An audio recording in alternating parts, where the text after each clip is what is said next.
দিন সাতেক আগে পুরাতন মালদায় বিজেপি পরিচালিত ভাবুক পঞ্চায়েত ভবনের রং গেরুয়া করা নিয়ে তৈরি হয় বিতর্ক।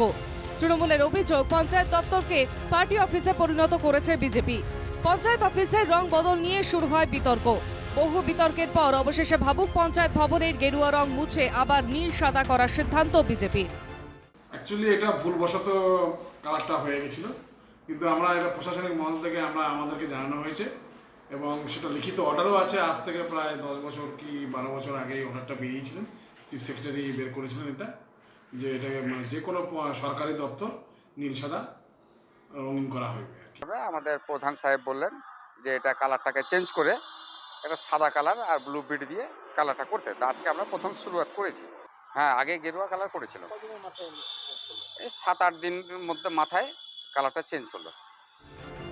গেরুয়া রং মুছে নীল সাদা রং করা নিয়ে বিজেপিকে কটাক্ষ তৃণমূলের।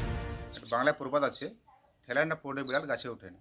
ঠেলায় পড়েছে প্রশাসনিকভাবে প্রধান আমাদের ভাবুক গ্রাম পঞ্চায়েতের। পুনরায় এখন আবার ওই গেরুয়া রং থেকে আবার পুনরায় নীল সাদা করা হচ্ছে আর কি। এর জন্য কিন্তু আমি মনে করি যে সম্পূর্ণভাবে প্রধান দায়ী। রং নিয়ে রাজনীতিতে বিশ্বাসী নয়, পাল্টা সাফাই বিজেপির। সবাইকে নিয়ে বসে আলোচনা করে নিয়ে টিএমসি বিজেপি সবাই মিলে বসে নিয়ে আলোচনা করে রংটা করেছিলাম। এখন রংটা করে নেওয়ার পরে যে ওদের জেলা থেকে চাপ দিয়ে দিয়েছে, টিএমসিটা রাজনীতি করছে, রাজনীতির মাধ্যমেই চাপটা এসছে আমাদের কাছে। কারণ রং করেছিলাম তখন কেউ চাপ দেয়নি, কিছুই বলেনি। রংটা শেষ হয়ে যায় 10 দিন পরেই চাপ দিতে শুরু করেছে।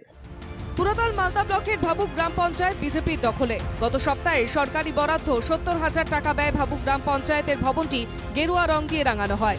এ নিয়ে তৃণমূলের পক্ষ থেকে বিস্তর অভিযোগ উঠতে শুরু করে।